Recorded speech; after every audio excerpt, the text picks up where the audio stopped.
Okay, let's get started. Welcome back, everybody.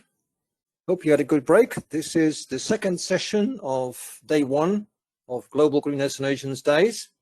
And the theme of this afternoon will be, well, it's maybe morning for you and even evening for some of you. The theme now is certification to support destination recovery. And it's my great pleasure to welcome and introduce the host of this session, Mr. Ahmet Aras, Mayor of Bodrum. Ahmet, we met nicely exactly a year ago in Croatia, completely unaware of any COVID. And we would have been in your place in Bodrum right now, but well, plans have changed and maybe we'll meet in Bodrum next year. I'd like to give the floor to Ahmet Aras to introduce the session in which we have 4 speakers on the theme Support Destination Recovery. Ahmet. Thank you very much, Albert. Good afternoon, distinguished guests, speakers, colleagues, ladies and gentlemen. My name is Ahmet Aras. I'm the mayor of the Bodrum. I feel honored to be invited to host certification to support destination recovery session within this excellent event. Before starting to introduce the esteemed speakers of this session, I would like to give you a brief introduction about Bodrum. I personally and very proudly entitle it as the city of history and riches.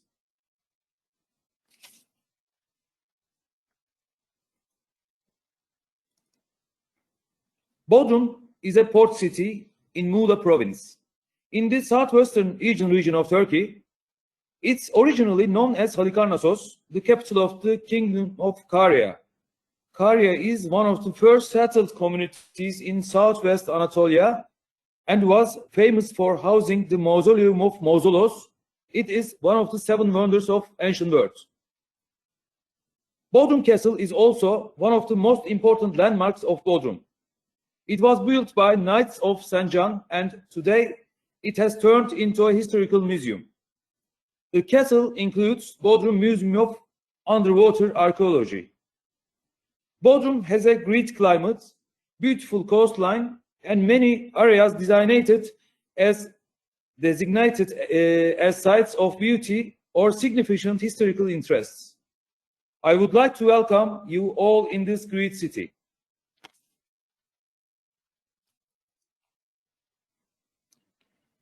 I would also like to give a few words on sustainability practices of Bodrum. We have launched quality cost certification process for the district of Bitez.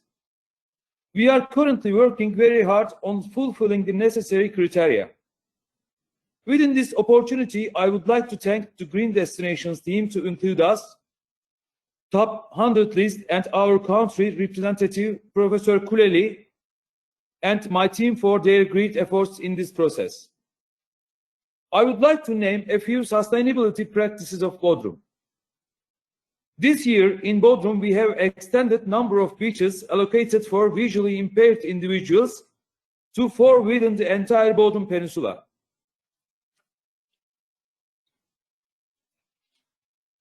And also, I'm glad to mention seafloor cleaning campaign, which we launched 6 years ago for the first time in Turkey with the motto, "Blue is the best color for the sea," and conducted on regular basis in 21 regions of Bodrum Peninsula. With this campaign, a total of 27,000 kilogram waste has been collected in Bodrum Peninsula. Among those, 2,900 kilogram waste and has been collected in Bitez region. The amount of waste has been reduced to 22% within 6 years. We are also part of some action plans, namely Marine Litters Action Plan of Province of Muğla, Zero Waste Action Plan, National Waste Action Plan, and Climate Change Action Plan. We will sign Covenant of Mayors very soon. Next year in spring, hopefully, if the pandemic allows, Bodrum will be hosting the Global Green Destinations Days 2021 in Bodrum. I would like to welcome you all in Bodrum next year.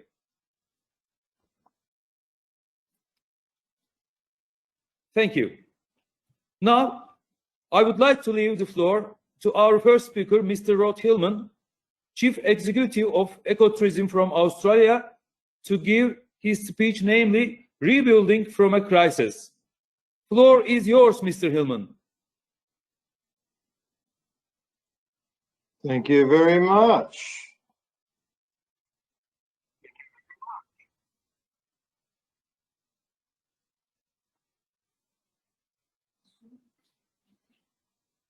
Well, good afternoon or good night or good morning to you all. I am trying to share my screen.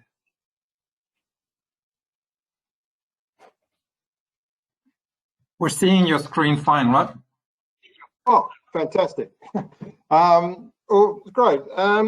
So my job here tonight is just to talk, just really tell a story of how we've used the Green Destinations Program as a tool for recovery. We're all suffering through COVID at the moment, but before COVID, Australia had another crisis. We had some bushfires here, like very serious bushfires. And these bushfires were coming on the back of some droughts and floods.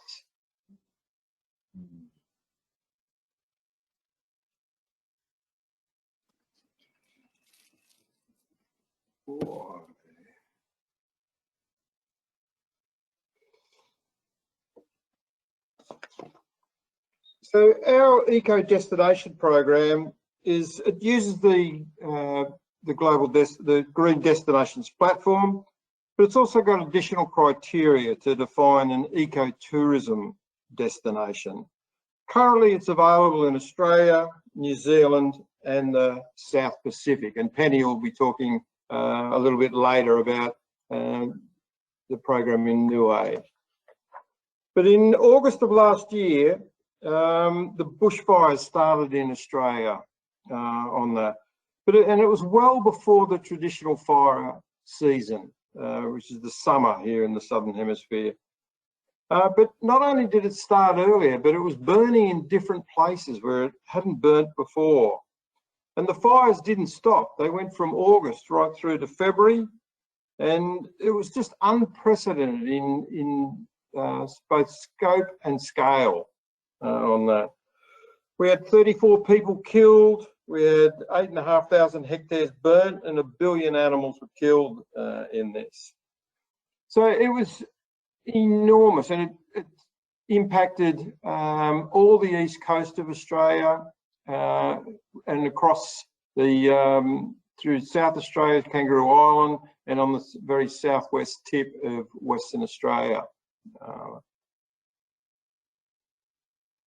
It gained a lot of media attention, and not just in Australia, but globally.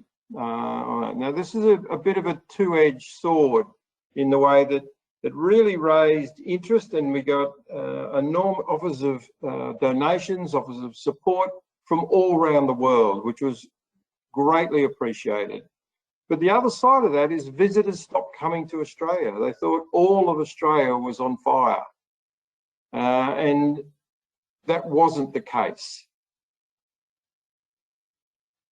So with this outpouring from the community, there was large donations were created, and the World Wildlife Fund in Australia approached Ecotourism Australia after the fires to see what we could do together on that, to see what opportunities there were to help the communities that were bushfire impacted to recover.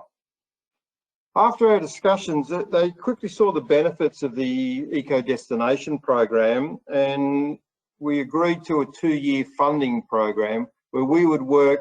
It was initially with 6 destinations, but we've now expanded that to 8 destinations to work with them on a 2-year program where we would, through WWF funding, pay for basically everything to help them recover as a sustainable tourism destination.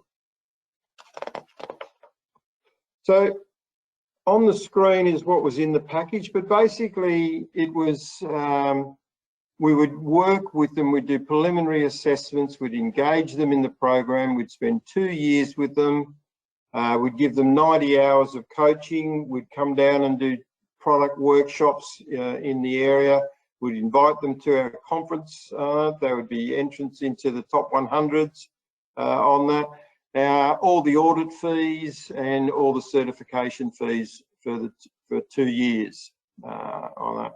Now we had 44 local government areas in Australia that were impacted by these bushfires, so it was quite complex trying to narrow that down to the 8 successful, and that's another whole discussion that if people are interested, I'm very happy to have that conversation with you. Now, this started in March, where we had those first discussions, and we had the agreement signed, and we were up and running. So we've now got all 8 destinations engaged. They're all signed up to the program. The majority of them, we've done the preliminary assessment. That's where we go through the criteria with the publicly available information and do that first assessment. So we can sit down with them and work out a works program. How can they get through this through the program within 2 years and agree on milestones and all these type of things.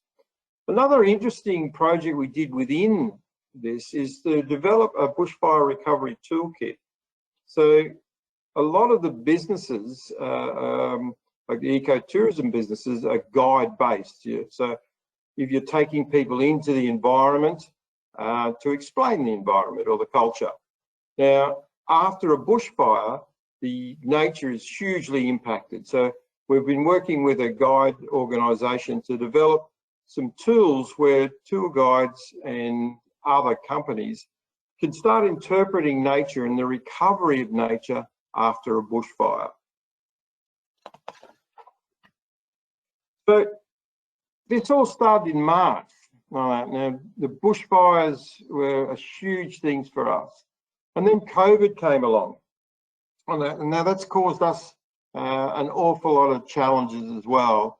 Australia is made up of 9 states and territories, and just about all of them closed their borders.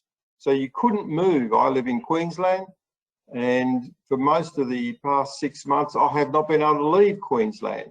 We're not allowed to leave the country. You need to get permission from the government to leave the country, and our international borders are closed. People visiting Australia, if they can arrive, they have to go into quarantine at their own expense for 14 days. So this has caused a whole lot of challenges for us of how to visit these destinations and engage with them. The other challenge has been that the bushfires, as I said, was August, September last year through to February. So a lot of the businesses had to close then. Then COVID comes along. So we've got a very large number of businesses that have been closed now for 12 months. On that, so no income at all, no revenue for that 12 months. Our government has been very supportive, providing a range of financial packages to help businesses through that, and we've just had our national budget announced tonight where there's further support on that. But we're 6 months in. As I said, we've got all the destinations engaged. We've done the preliminary assessment for most of them, and we've done some site inspections. We've got 2 destinations in Queensland. We've been able to visit them and do the preliminary assessment. So time will really tell how effective this program will be, but to date, it's been received extremely well by all the destinations involved, and it's been able to show us a new type of partnership that we've never done before. We've never worked with WWF before, but the partnership has been a really, really good one. And so it's opened our eyes to these new opportunities. So thank you to the Mayor. I'll hand back to you.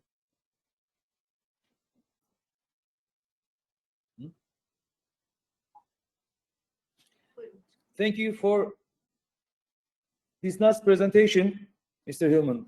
And I have the following question for you. You said eco-destination certification is available in Australia, New Zealand, and South Pacific. Do you plan to extend this membership to another countries as well? For instance, the countries in Europe, etc. It's an interesting question. We are working with Green Destinations, and we're working with Masaru with the Asian Ecotourism Network. We are very very keen to work with other places to see how this can work. So as part of the Green Destinations Certification Committee, it's one of the challenges we've got is trying to work out how we actually roll it out. We're hopeful that it's something that will be available outside of the Australia, New Zealand, South Pacific in the near future, but time will tell. Thank you very much. Do you have any questions? Maybe I have a question also for Rod, if I may, Ahmet. Rod, what do you expect and what are your hopes and fears for next year? I mean, with regard to tourism and fires and COVID. It's a very complex question maybe, but everybody's looking like what's going to happen next year. So what are your thoughts for Australia? Internally, like within Australia, we're travelling pretty well on that. The southern state of Victoria has had a really rough run, but the other states we're doing well. Like in Queensland, we haven't had a single community transmission case in over 2 weeks. Western Australia has been going for a month. So there's not a lot of community transmission in Australia. So we're hopeful that pretty much all our internal borders will be open by Christmas. And then we're looking at creating a bubble across to New Zealand and hopefully other island nations, you know, Japan, Taiwan, these type of places by the middle of next year. Domestic tourism has gone really well for us, but only if you're within 3 hours or 4 hours of a capital city on that, and they're going extremely well. But Australia is an extremely large country, so once you get past that 3 or 4 hours drive, it's dire. It's very, very hard out there. The other interesting thing is the accommodation is going very well. So domestic tourists are keen to go in their car. They don't want to go on aeroplanes. They're going out into the community. They're staying. They want to have nature experiences. They want to be in nature. They want to connect with their families. But what we're finding is that they don't want to do the number of activities. So international guests will do 2 activities a day. But domestic tourists will do 1 or 2 activities over a 5-day period. So people who are doing activities, which is a lot of our members, are still doing it very, very difficult. Thank you. Okay, thank you. Thank you. Is there any question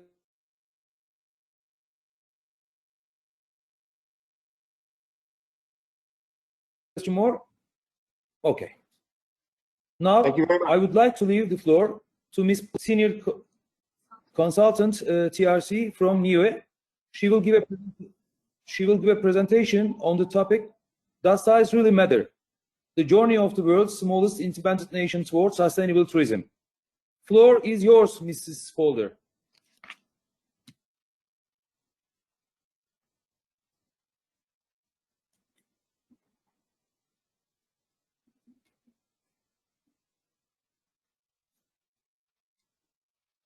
Ms. Spoelder?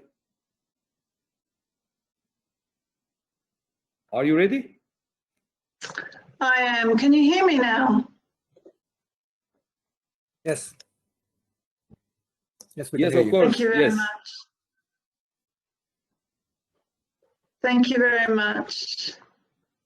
It's good to be with you all. Good morning, good afternoon, and good evening. My name is Penny Spoelder, and I work with an international consulting company called TRC Tourism. And for quite some time now, we have been working with one of the world's smallest nations on their journey towards sustainable tourism. First of all, before we start, I'd really like to acknowledge all of the destinations who have joined the top 100 destinations list for 2020. That's an enormous achievement, so congratulations. And I'd also like to acknowledge the people and the government of Niue who have also made it to the top 100 list tonight. And that's an extraordinary effort.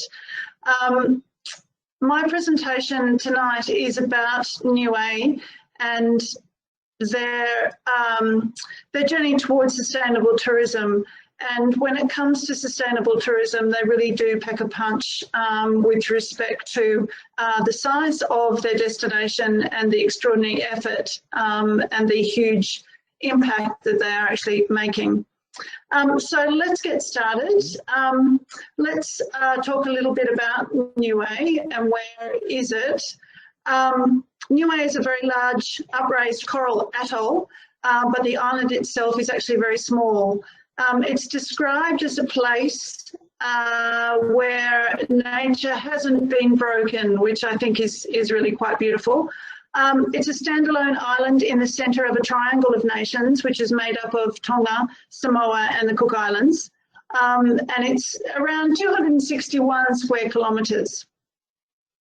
It's surrounded by a coral reef, and that coral reef is protected by Moana Mahu Marine Protected Area, which is a significant area of around 127,000 square kilometres. And that consists of around 40% of the exclusive economic zone for Niue. And that marine protected area became formalised earlier this year, and the size of the area relative to the country's total area makes it the second largest reserve in the world, or marine reserve in the world, after Palau. And obviously there's a lot to be said about making those significant declarations for protected areas and marine protected areas as a way of making nations more sustainable, particularly when it comes to biodiversity. In terms of the values of Niue, the ocean waters around Niue are extremely deep, and they're only a short distance from the coast. And from around July to September each year, migrating humpback whales stop off in Niue's beautiful crystal waters to nurse their newly born calves. It's one of the world's, one of the Pacific's best open water fishing destinations for marlin, tuna, mahi-mahi and for saltfish. As you can see, the waters from this picture, the waters around Niue are also some of the South Pacific's most clearest, and the underwater visibility can extend up to around 100 metres. The island offers a coastal network of sea caves and caverns and drop-offs and walls of coral around the island, which make for spectacular snorkelling and diving. It's also recently had or just been declared an international duck sky nation. So that has involved a significant effort by the community to replace much of the street lighting as well as the domestic lighting around the island to facilitate the dark sky viewing. So for visitors to the island, they have significant marine protected areas, but also now a dark sky nation and their dark sky being protected, which is quite significant for them. Now, a little bit about the island and the people that live on it. Niue is one of the smallest skipping through here. Niue is one of the smallest self-governing nations in the world, and it is in free association with New Zealand. It has a resident population of around 1,600 people, which is very small. And that is because the majority of the population now live elsewhere, particularly in New Zealand. They've had relatively low population growth over a number of years, and the population is dispersed across 14 small villages on the island. The economy is very small, and it's a reflection of the scale of the island, but also its resource base. And the value of the economy is around $43.5 million in 2015. That just 2018, and that gives you an idea of the scale of the island. The island relies very heavily on foreign aid, and tourism plays a very important part and is now the most significant revenue source for the island. Now that makes it very vulnerable to many things, obviously to COVID, but it's also been vulnerable for quite some time to climatic events, whether it be through hurricane, cyclone, or indeed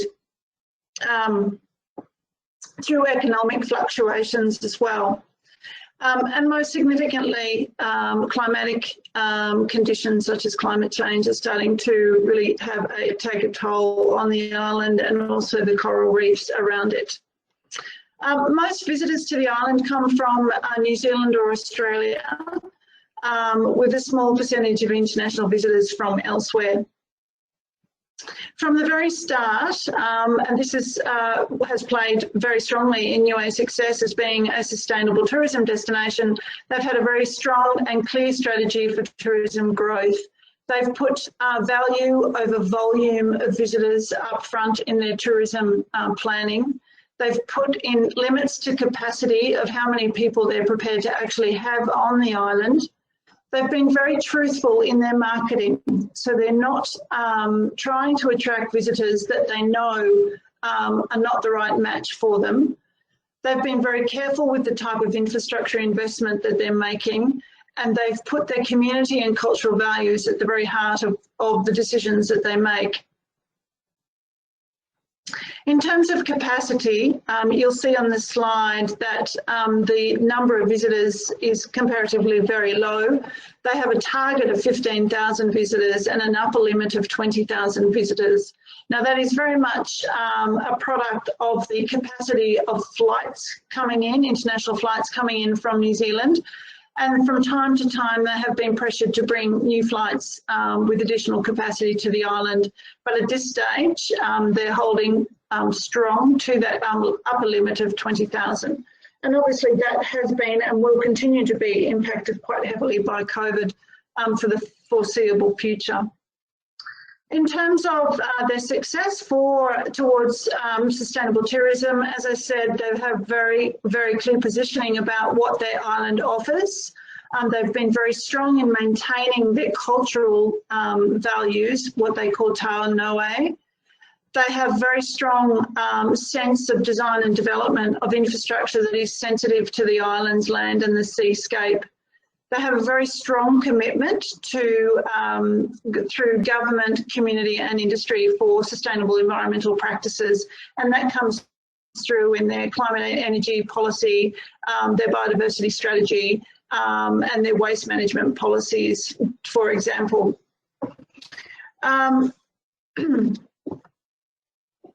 They have been working on a sustainable tourism plan for the last 6 months, and they have just finished that plan.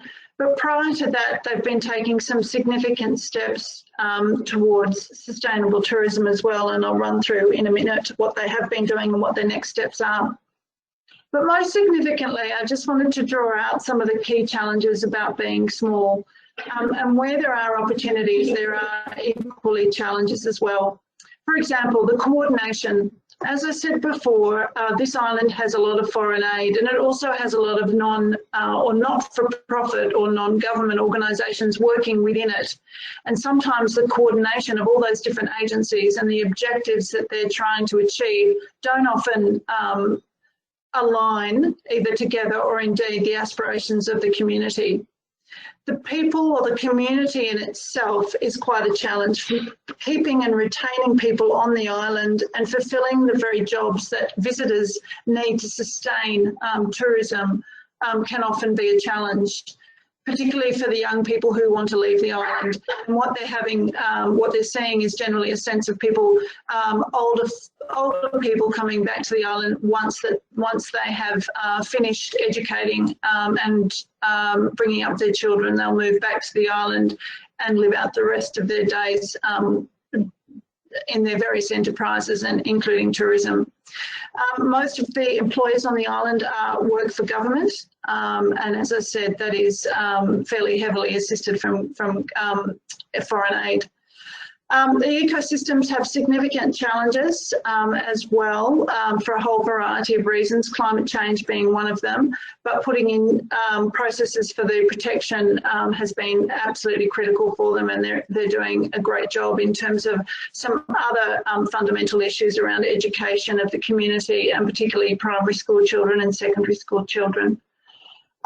The cost and the supply chain for Niue is rather complex. The cost of getting goods and services to the island, there is a ship that comes in every couple of weeks, and working through the supply chain to make sure that those goods and services are from reputable producers, but also have a sustainability element consideration included, has been one of the challenges. The island has recently reduced the number of plastic bags coming onto the island, and they've made a significant step forward in actually eliminating plastics as much as possible to date. There are obviously some implications around infrastructure as well, with respect to the supply of building material, but also maintaining standards and safety standards, particularly in periods of climatic events such as hurricanes and cyclones. In terms of the small steps that they've taken to get to this stage, as I said, they've made a remarkable journey. They started very early with a very clear position about what they wanted tourism to be. They developed a responsible tourism policy.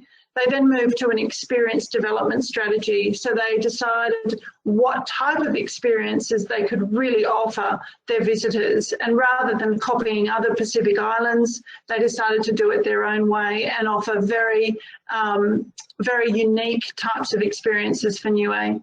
They're very clear about their carrying capacity, how many visitors was the right fit for the island. And then they turned their minds to what was the standard for businesses that they would expect visitors or the visitor expectation to have. So they put in place some standards for their businesses, and they've also developed a responsible tourism code for visitors arriving on the island with an expectation of the type of behaviour that the community expect for visitors when they come to the island. The tour operator training is underway and continuing as well, and that is about maintaining a good service standard, but also in terms of protecting the island's values.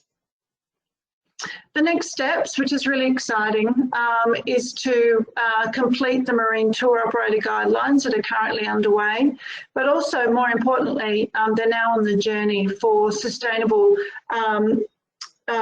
tourism certification through Ecotourism Australia at a destination standard.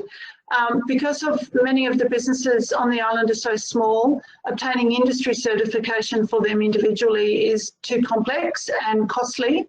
So taking the approach of a destination certification is a much more feasible and practical opportunity for them all.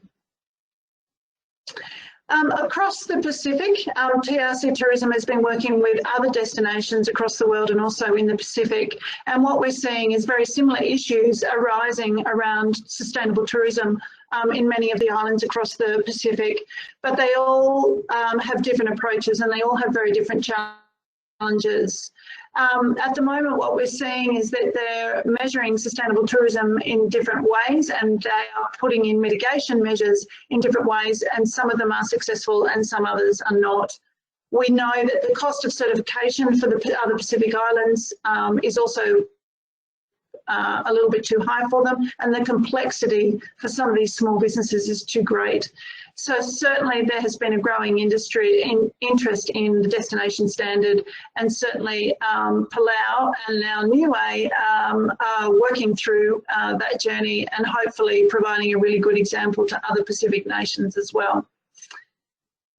So thank you very much for listening, and I hope I've given you a little glimpse into one of the smallest nations on the earth trying to do some fantastic things towards sustainable tourism. Thank you. Thank you very much for this nice presentation, Ms. Spoelder. I have the following question for you. You are really taking very good and promising steps towards tourism. Congratulations for this. I wonder how you will engage your own government in this process. Do you take these steps at local level, or do you engage New Zealand or some international bodies to this process? Thank you. That's a very good question. And as I alluded to before, there are a number of organisations working within Niue. Many of them have some alignment with tourism, not all of them, of course.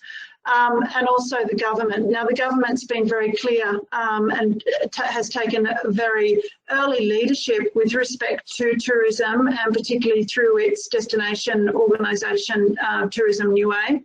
So the government has been very active and is very interested in tourism and supports sustainable tourism.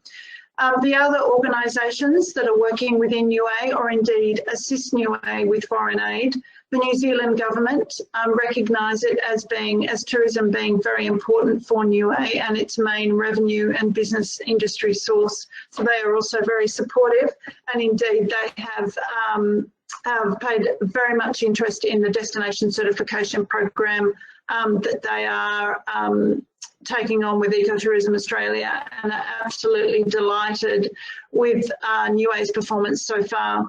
The not-for-profit organisations, some of them have a tourism interest, and that presents sometimes a bit of a challenge in making sure that they fully understand the community's aspirations, and indeed they're not duplicating much of the work that has already been done. So we often find that there is a lot of consultation that goes on with respect to community, and sometimes they're asking the same questions.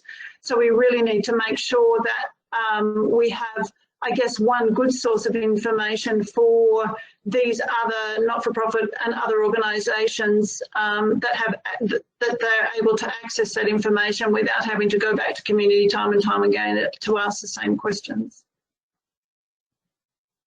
Is there any question?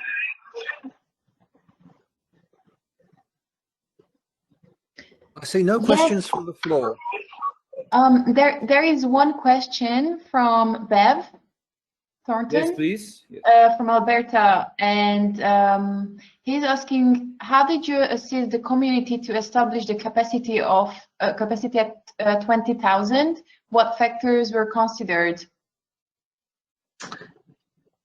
Thank you. Very good question. A couple of things. Most importantly, the flight capacity and the capacity of the main carrier to provide the size and the number of seats coming in, and the regularity, the frequency of flights from New Zealand. The only way to get to Niue is to come in via Auckland in New Zealand. So if you are in Europe or any part of Asia, you must come in through Auckland. So that is one of the key defining factors. The other defining factor is accommodation. There is limited accommodation on the island, and that between those two, plus the community's perspective of what they considered to be an appropriate volume of visitors on the island. So they were the three, I guess, the key criteria to determine the capacity. There is a lot of pressure to increase the number of flights, but the community have really been quite firm with respect to the type of change they don't want to see on the island. So that's been, I guess, the most significant pressure point is from the community at this stage. However, that could significantly change as a result of COVID and the importance of getting the economy back on track for Niue. There's likely to be increasing pressure to increase the flights and increase the capacity of the accommodation. Okay, thank you. Is there any question? Thank you, Penny. We do have a few more questions, but we are running a bit late. So I think we will keep these questions to the end discussion. Okay. Thank you very much. Okay, Penny. thank you. Pleasure. Thank you very much for your answer, Ms. Spoelder. The third presentation of the session will be on the case of Tivat and will be given by Danica Banjevic, Director of the Tourism Organization of Tivat, Montenegro. Floor is yours, Ms. Banjevic. Thank you, Mr. Aras. Good afternoon, dear colleagues and friends all over the world. Can you see my presentation? Yes, we can see it. Yes, of course. You can. Good afternoon, dear colleagues and friends all over the world, all of us working on a truly sustainable future of our industry. It's been great to notice how many we are by now. I'm very pleased to join you at the Global Green Destination Days for the first time. The theme today is certification to support destination recovery. In the beginning of the COVID-19 pandemic, we got worried about how to overcome this period successfully. The only way is to become more and more sustainable in the long run, not just in the post-COVID-19 period, because sustainability has been always a key for destinations. That fact is now under magnifying glass. That is why Tivat joined the Green Destination and Future of Tourism Coalition. Personally, I'm also very happy to be accepted as one of the world's green ambassadors as well. Let's start with few facts and figures of Montenegro and Tivat. Montenegro is a small country between Croatia and Albania, just across Italy and the Mediterranean. The area is almost 14,000 square kilometers. Tivat is located in the stunning Boka Kotorska Bay, often said to be the southernmost fjord in Europe, parts of it belonging to UNESCO Heritage of Nature and Culture.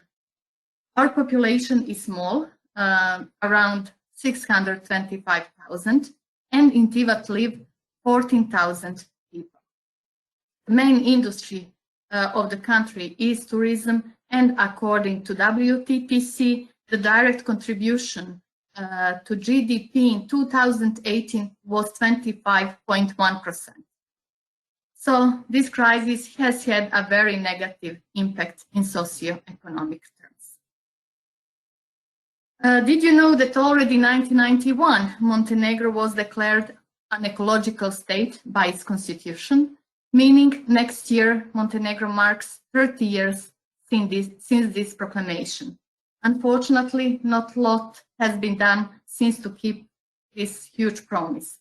But with all the wild beauty, 5 very distinctive national parks, deepest canyon in Europe, more than 150 peaks above 2,000 meters, the need and the potential to focus more on sustainable development should become a part of our DNA. That is why we have chosen to be the first destination in Montenegro to start this process of development and strict monitoring with green destinations.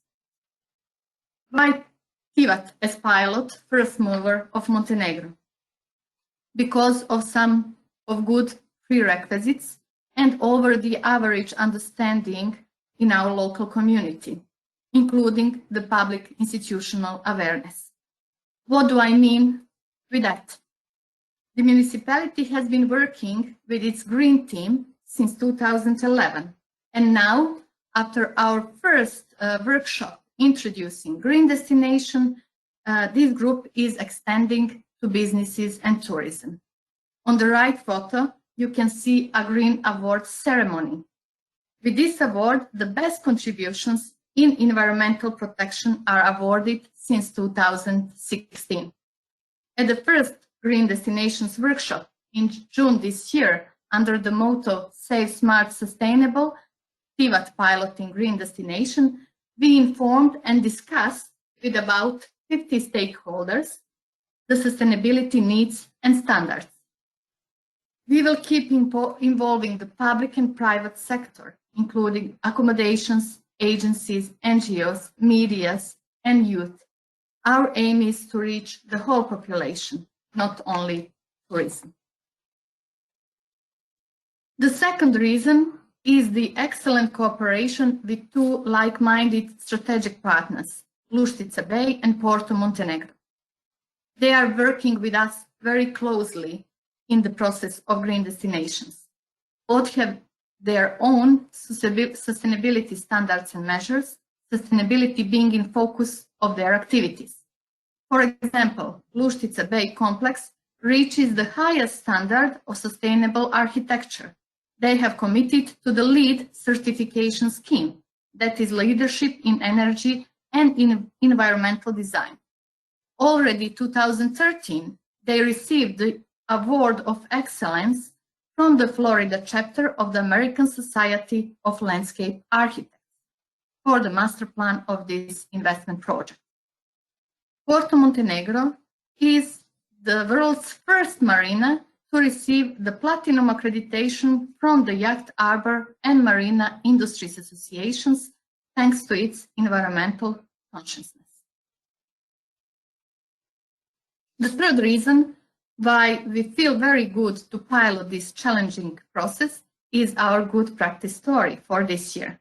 The location of Tivatska Solila Special Nature Reserve is a historical one. For more than a millennium, these lowlands were valuable salt pans. What was once a place of civic and community importance became in 1990s a dumping ground. So the change has been dramatic and beautiful. In 2008, Solila was declared a special nature reserve by the Nature Conservation Bureau.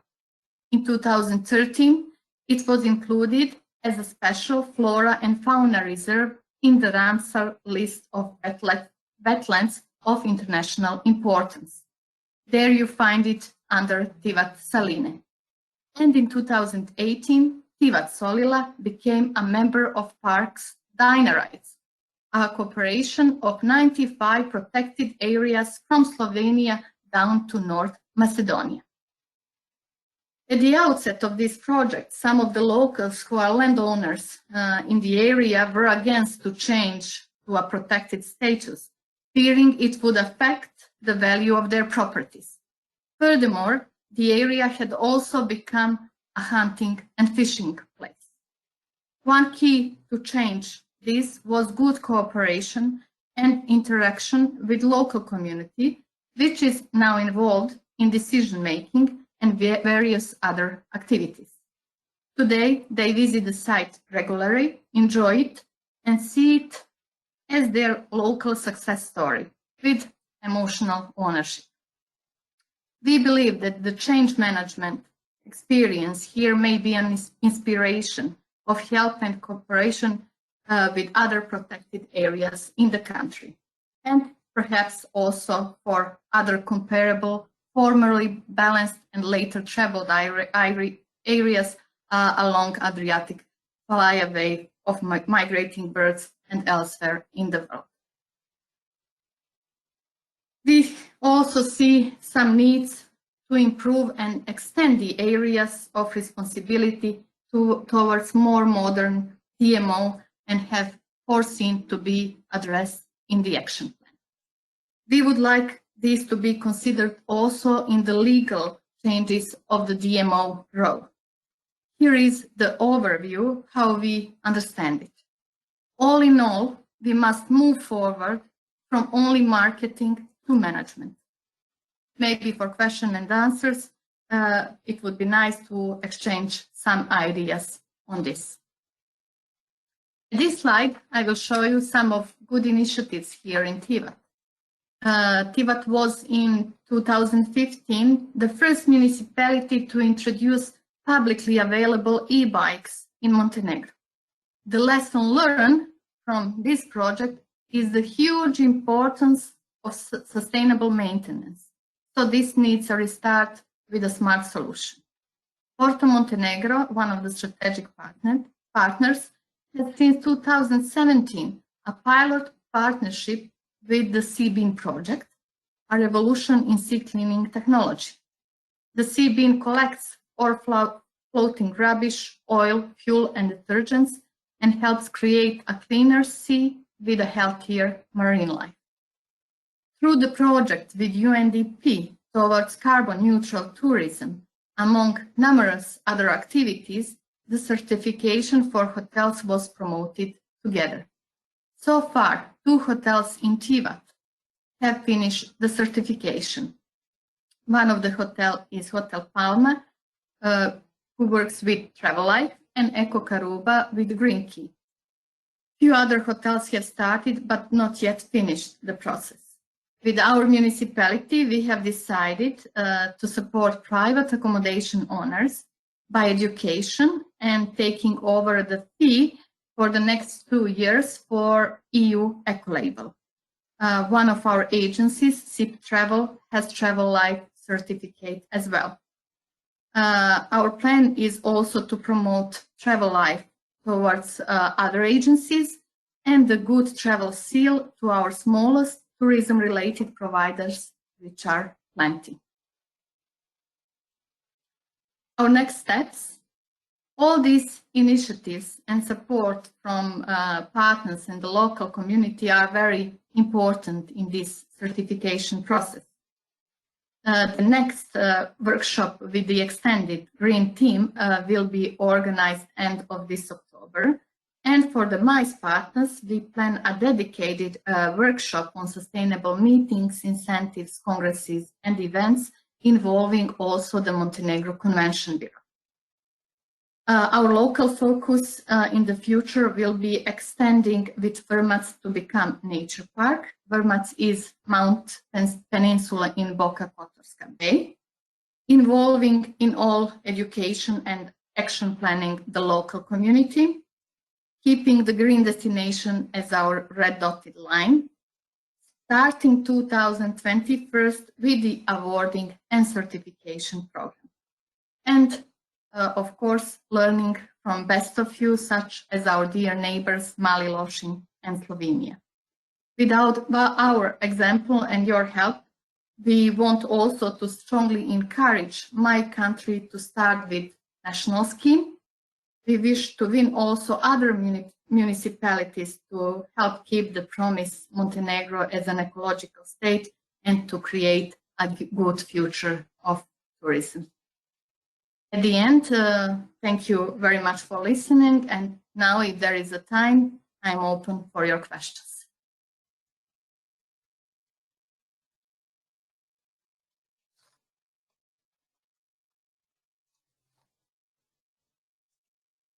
Thank you, Ms. Banjevic. I have a question for you. Okay. You are a yes. You are a candidate country to the European Union. How Yes. does EU approach to those developments? Do you get support at the EU level also? At the moment, with this certification program, Tivat is not getting any support. But yes, in some parts through cross-border projects, we are getting the support. Our municipality is getting the support. And also, as I mentioned, UNDP has gave us a great support through this campaign towards carbon neutral tourism, where a lot of different activities has been done in the nature protection and also in environmental protection and other activities in the city.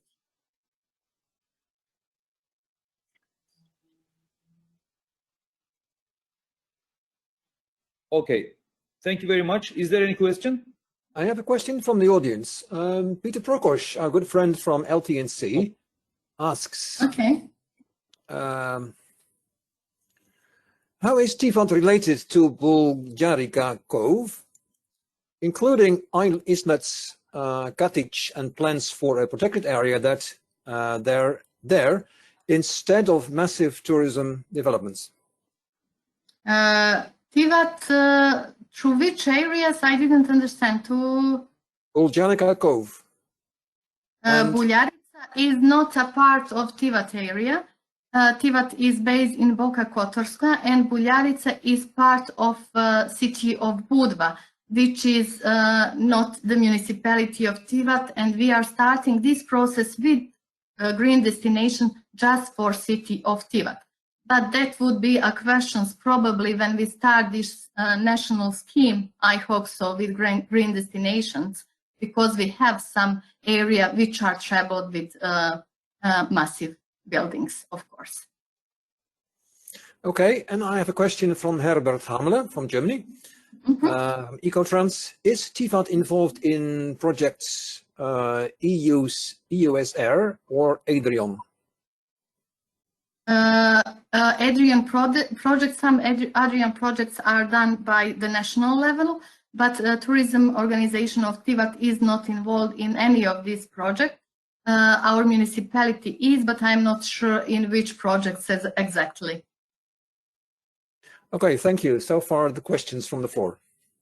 Thank you. Thank you. Thank you. Thank you, Ms. Banjevic. For the final presentation, I would like to leave the floor to Professor Tuncay Kuleli. He will give a presentation, namely, a theoretical framework to measure the sustainability of coastal uses. Floor is yours, Professor Kuleli.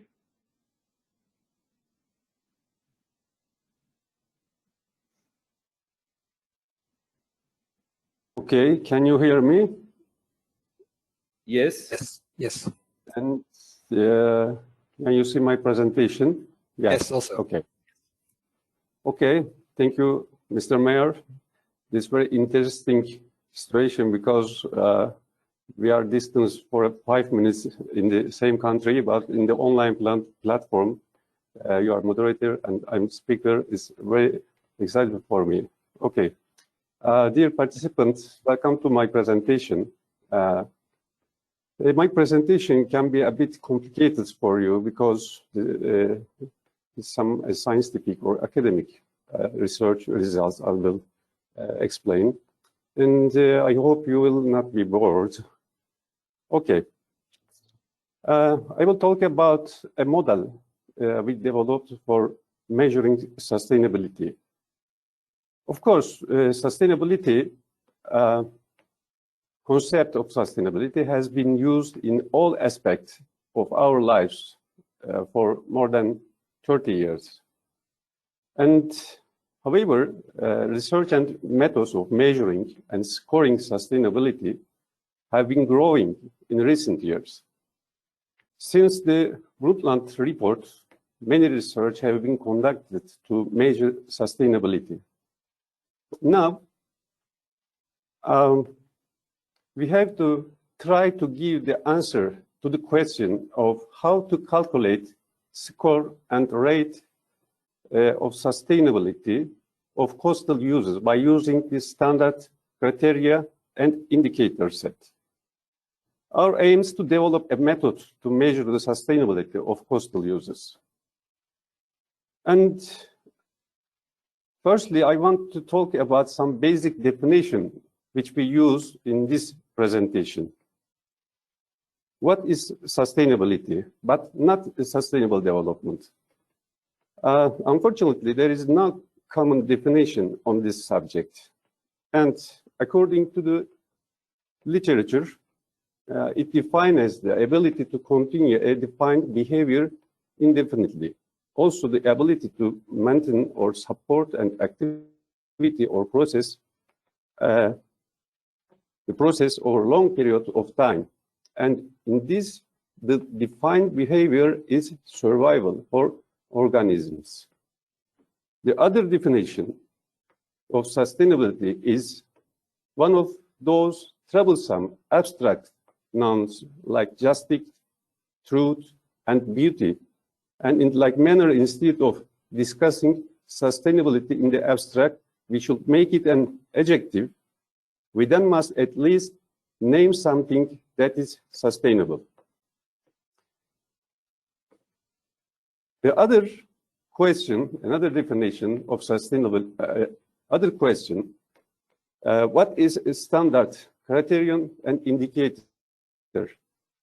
According to the Cambridge Dictionary, the standard is a level of quality.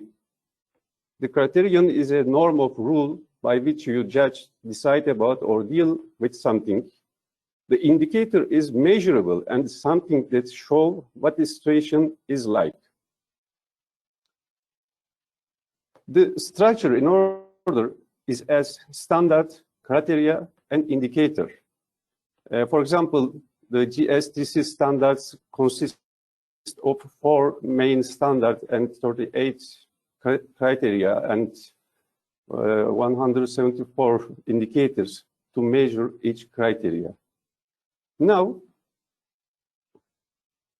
I will briefly describe each step with a theoretical example. Step 1, determination of time interval and coastal area boundary. Sustainability depends on time and space.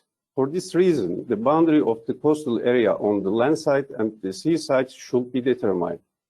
In addition, the time interval should be first determined. Step 2, determination of stakeholders. The determination of stakeholders process needs to improve confidence among stakeholders to influence the start of transparent and sustainable management system. This process can include accountability and effectiveness, equity, flexibility, governance, ownership, engagement, partnership, etc. Step 3 in our model, determination of standard criteria indicator set. The standard criteria and the indicator that will be used to measure the sustainability level needs to be determined accurately. But there is no common set of standard criteria and indicators to measure the sustainability of the coastal users. However, there are a number of internationally accepted sets that were created in line with basic sustainable principles.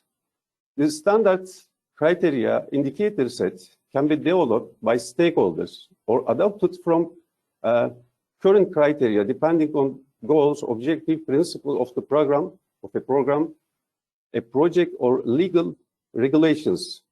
Because various legal regulations and indicators related to coastal uses have been defined in many countries. For example, coastal land use, wastewater disposal, sectoral planning criteria, the right of the public use, the coastal zone, construction limits on the coast, the definition of the coastal area, etc. The indicator to be used to measure the criteria should be as measurable as possible. The fourth step, setting up a geodatabase for a standard criteria and indicator set. The coastal area are a kind of spatial area in the world with complex relationships, sensitive ecosystem, and intensive human uses. Accurate and up-to-date data are essential to determine the sustainability level of the coastal uses. At this step, there is a need for a spatial database. The standards-related indicators are stored. In this point, the geodatabase created with GIS or similar software. And the other step, I will explain the next step in other slides with example, but now I will continue the other steps. Step 5, the determination of weight factor for criteria. Other step, determination of rating value for indicator and the rating value of sustainability for criteria. And other step, determination of the rating value of sustainability for standards. And the final step, the calculating the final sustainability score. Okay, now let's continue the fifth step. determination of weight factor for criteria. The process for weighting the criteria is a decision-making process based on the multi-stakeholder evaluation. We use in our studies CITES analytical hierarchical process judgment scale between 1 and 9, and their explanation you can see in the table: intensity of importance and the definition and explanation. What does mean in our methods? Determination of weight factor for criteria. For example, example of determination weight factor for the criteria. For example, there are 3 participants, maybe stakeholder expert, and 1 standard, for example, environmental sustainability. And under these standards, there are 3 criteria: unbuilt zone, protected nature, water treatment. According to the participants, pair-based comparison results. Example, you can see from the table. According to participant 1, let's value from the yellow box. It means, according to participant 1, the protected nature has strong importance than unbuilt zone. The water treatment has very strong importance than the unbuilt zone, and water treatment has moderate importance than protected nature.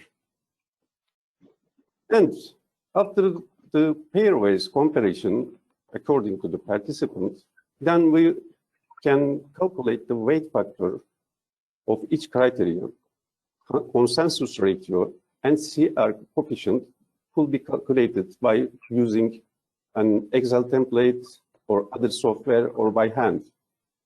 In this example, weight factor of water treatment is nearly 60%, and protected nature is nearly 26%, and unbuilt zone is nearly 12%. And consensus among the stakeholders is 73%. It means all stakeholders are thinking same by the 73%.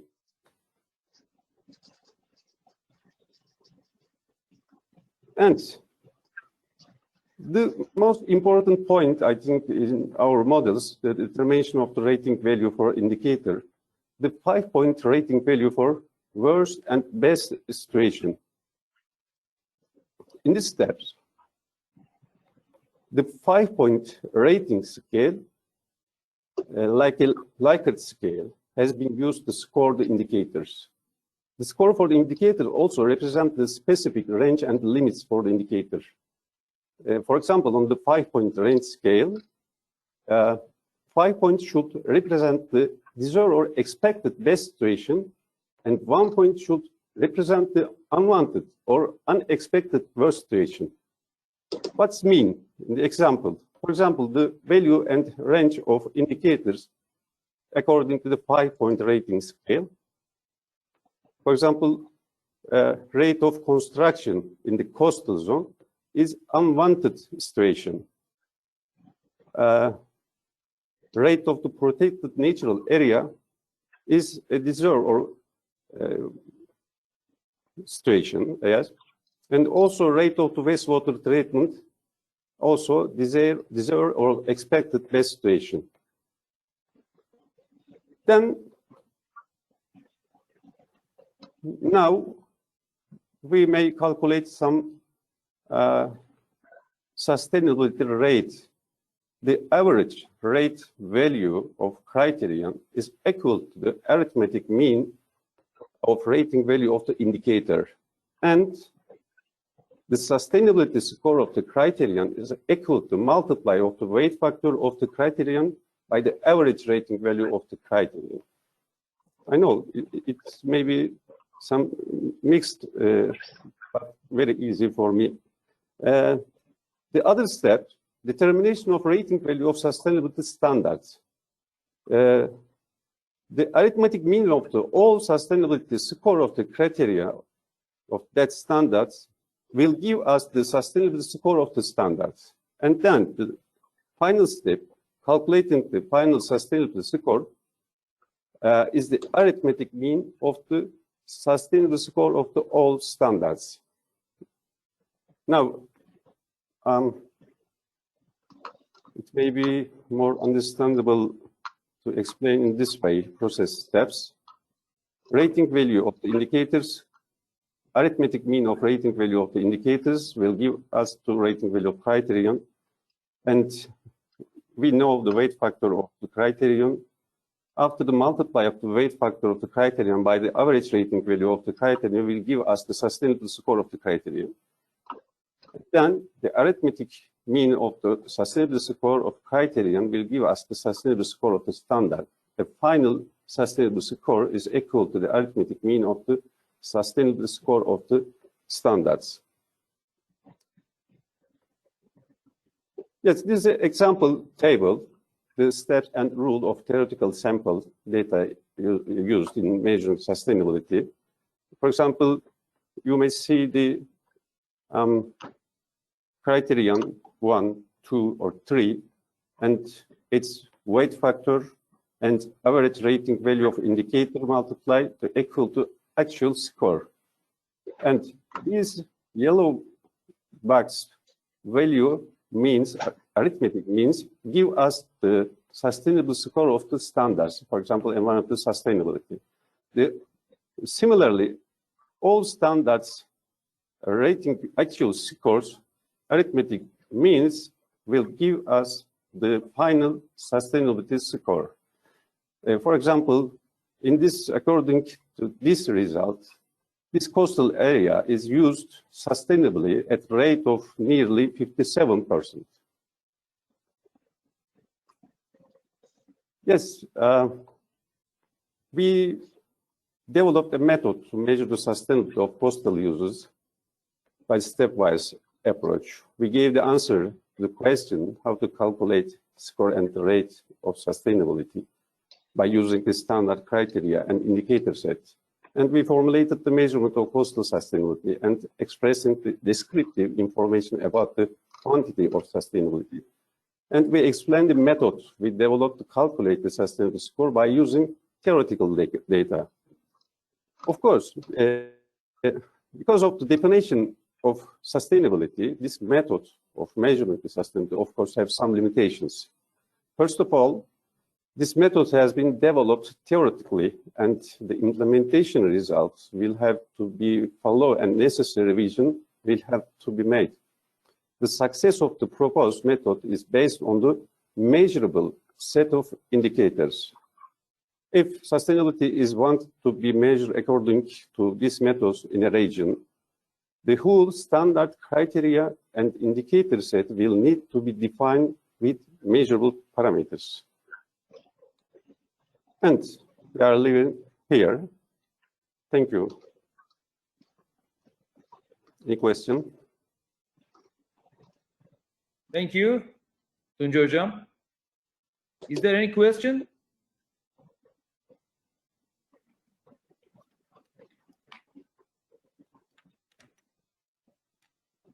Yes. I think there's no question. Yes. Dear speakers, do you have anything to add? Can I ask for your last words before closing the session?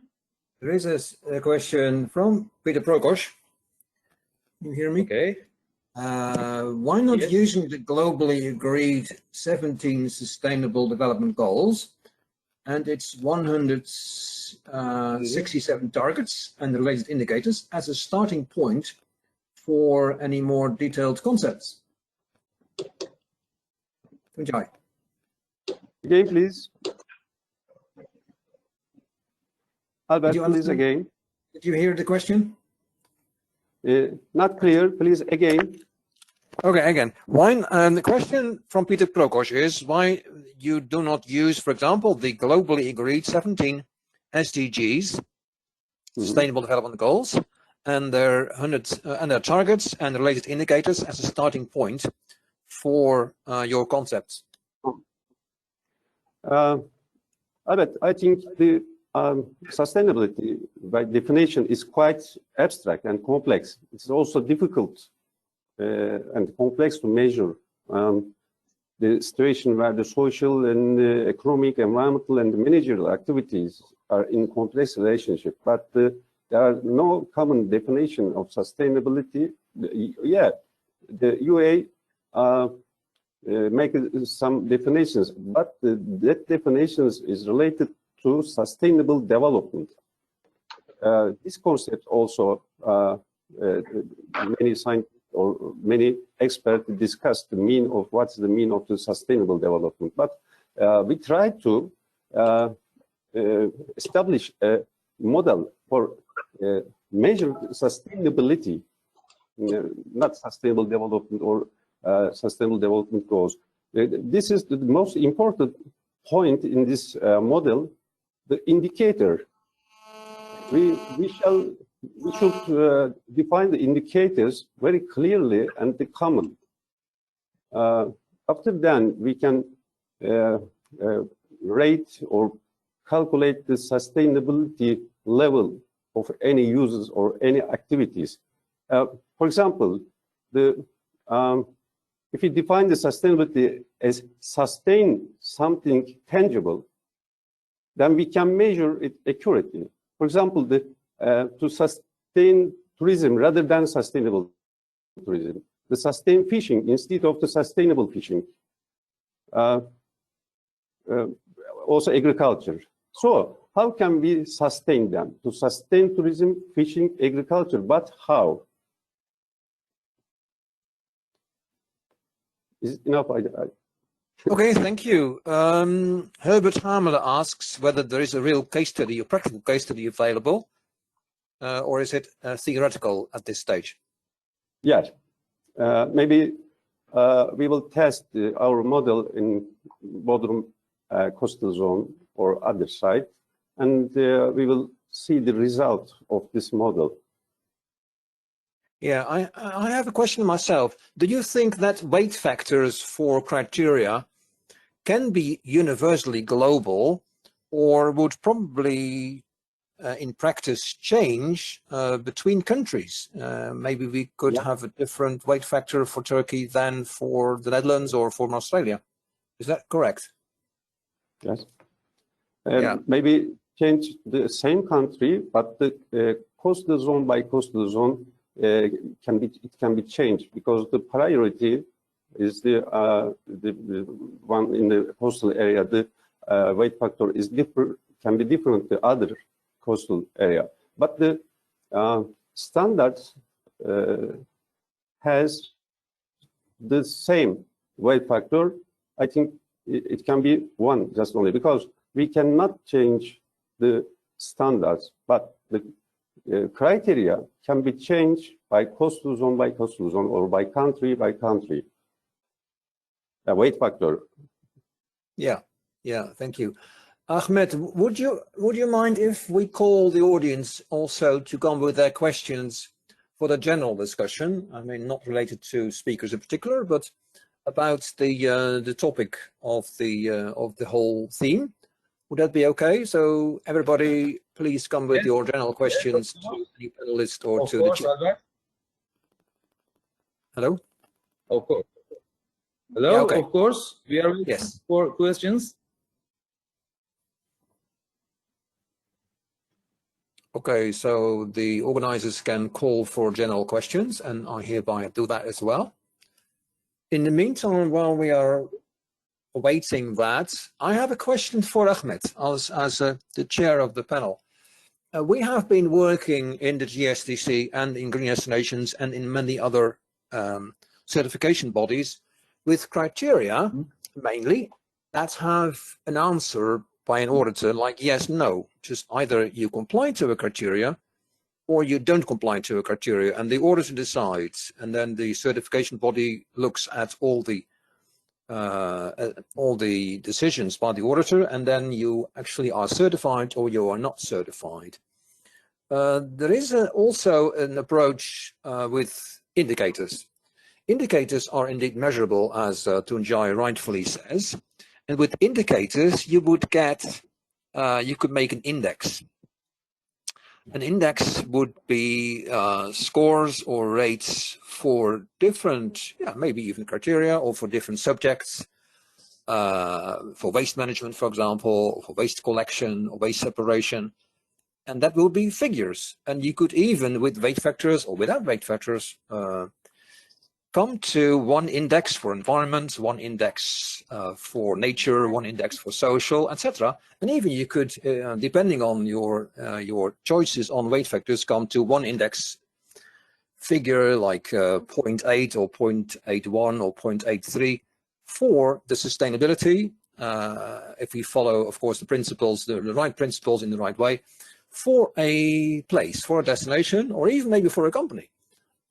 What, in your view, Ahmet, would for decision makers, for politicians, be the best approach? A certification or an index?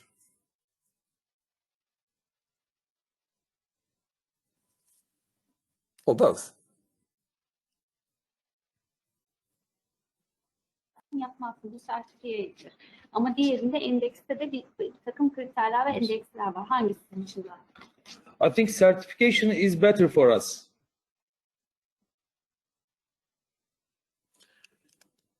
What we do in Quality Coast and in Green Destinations is actually we do both, because we ask destinations to come with their clarification of what they do for a criteria showing compliance, yes or no. And also we ask destinations to come with indicators, and then we use the indicators to inform the auditor in his or her decision, like does a destination comply to a certain criteria, like the criteria like a destination is doing everything they can to separate waste for a good waste management. And then we look at an indicator like the percentage of waste separation and the percentage of waste that is really recycled or brought to waste dumps or incinerated. Would that combination, in your eyes, have to be more visible? Like what's the indicator value and what's the criteria decision score by the auditor? Ahmet, what's your opinion?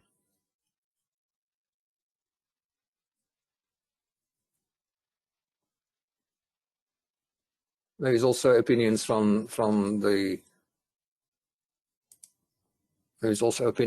floor about this point, because it's an actual decision, actual discussion that's be carried. The both of them is important for us, Albert, especially in BITES.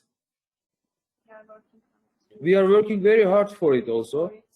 For the quality cost program. Yes, we are working for the quality cost program, for high quality also. And we are working hard in terms of index values as well. Yes, also we are working hard for index values as well, Albert.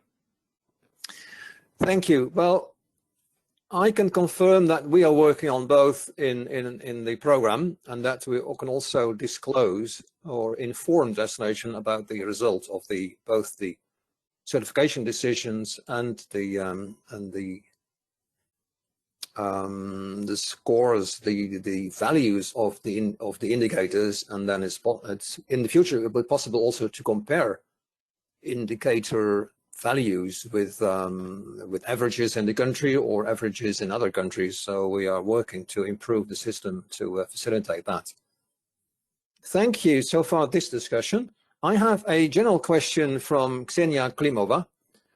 How smaller and more remote destinations could access the certification schemes? Do you have any vision of the accessible certification path for them? So for a smaller and remote destination, I think Niue is an example of that. Who would like to answer this question? Maybe Rod. Yes, thanks, Albert. We work with quite a few very remote communities. We've recently engaged with an Aboriginal community up in the very northern areas of Kimberley. It's quicker for me to get from Brisbane to London or Amsterdam than it is to get to this community. It's very, very remote. So the way we've been working with them is through the aid of a consultant. So there is a consultant that's been engaged by this community to help them work through it. In the same way as Penny works with Niue, we've got another consultant based in Western Australia that's working with that community. And that process works quite well.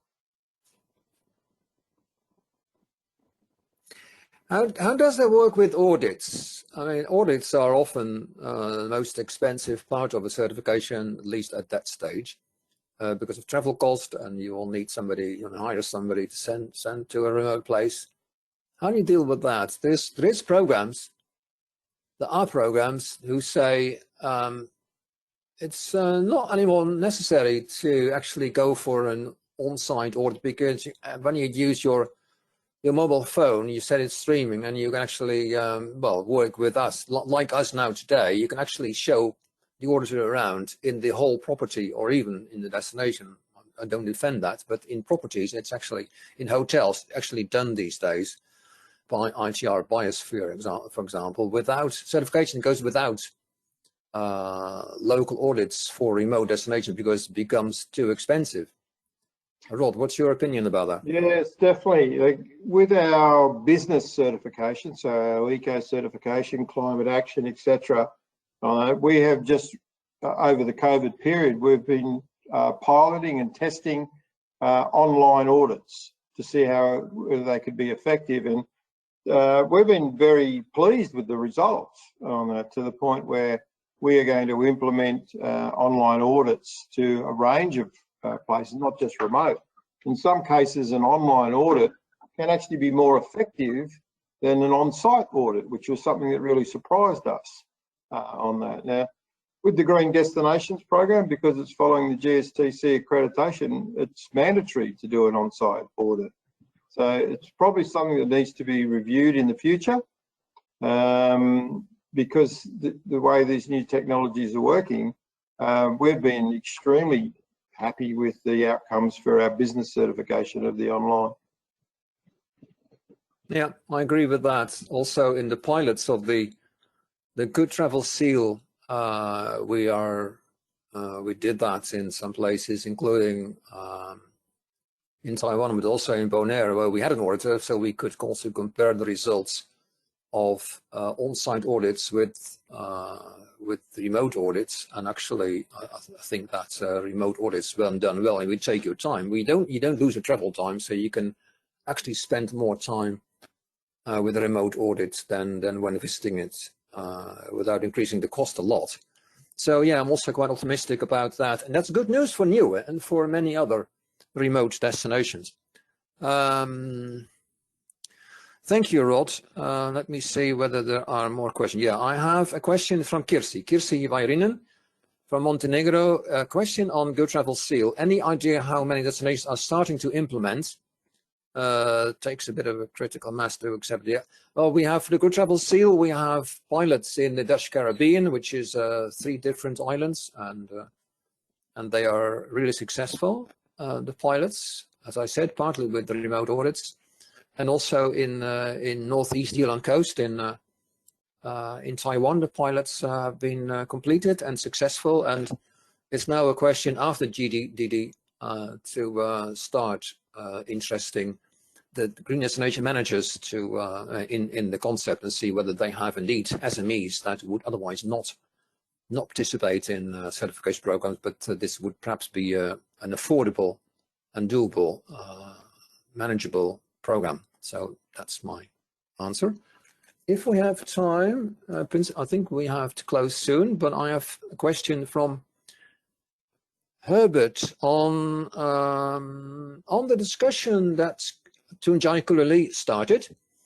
Herbert says, ideal would be to look at effort and indexes compared to, for example, national situation, indeed, different situations, or the situation in comparable destinations, and this leads to benchmarking. I think that's correct. We're talking here about benchmarking. That's easier to do with with indicators and data than with criteria. So thank you, Herbert, for that.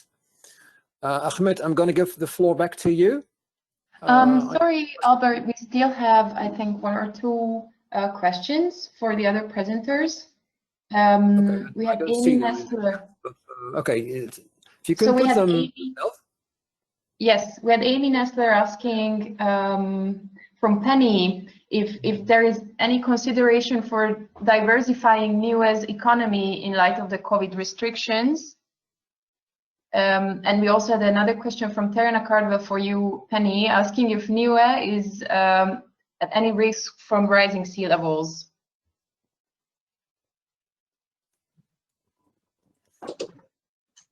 Thank you for the questions, and they're very good questions, and indeed they're related. In fact, to Terena's question, yes, Niue is very susceptible to climate change, and that's been subject to a number of studies for a number of years.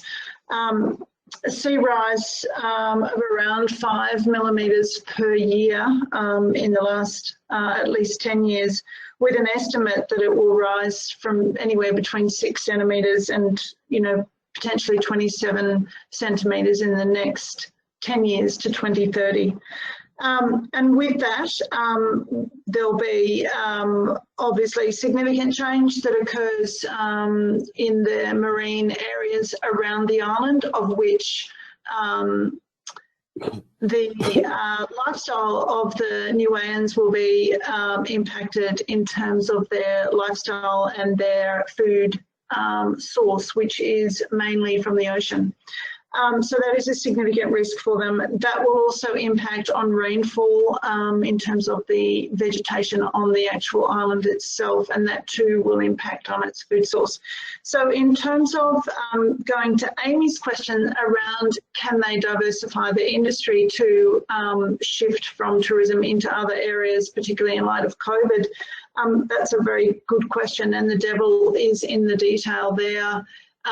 It's a question of what they can diversify to, with climatic change impacting on them so significantly in the foreseeable future. A recent survey has recently been conducted, which indicates that around 40% of those businesses that were interviewed for part of the survey during COVID have indicated that they really want to start looking at how to diversify their business, but they feel quite constrained on their ability to do that. There has been a change of government and things are a little bit in disarray at the moment as the government settles in and the country starts to emerge out of COVID. So it'll be very interesting times. Thank you, Penny, for the answer.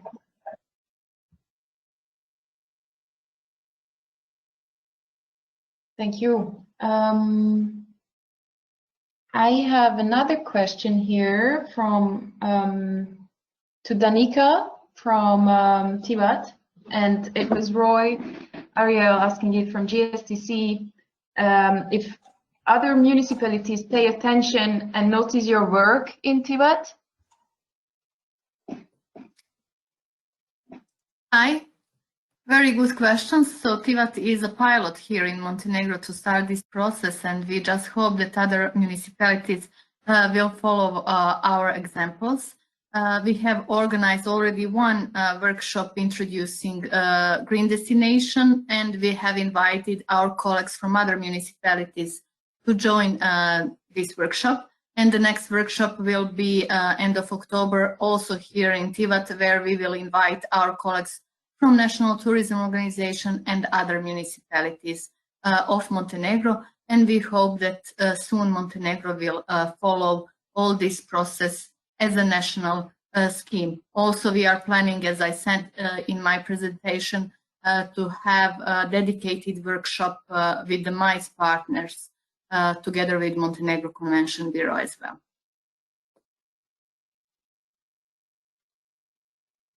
Okay, thank you very much.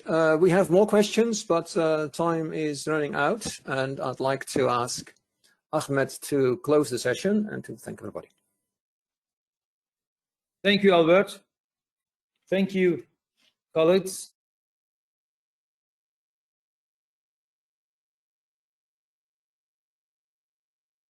Also, Can you share a thank you screen? very much for your joining us today, and see you hopefully maybe next year in May. Thank you very much. And yes, and see you tomorrow. Most of us see you Yes, tomorrow. yes, of course. Session. Yes. So thank you very much, Thank you. Ahmet, for sharing and hosting, and Thank thanks you, everybody Ahmet. for the time, and most of Thank you you very will much hope for to your see you help. tomorrow. Thank you. Bye bye. Thank you. Have a nice Bye-bye. evening and night. Bye, everyone. Thank you for participating. Bye, everyone.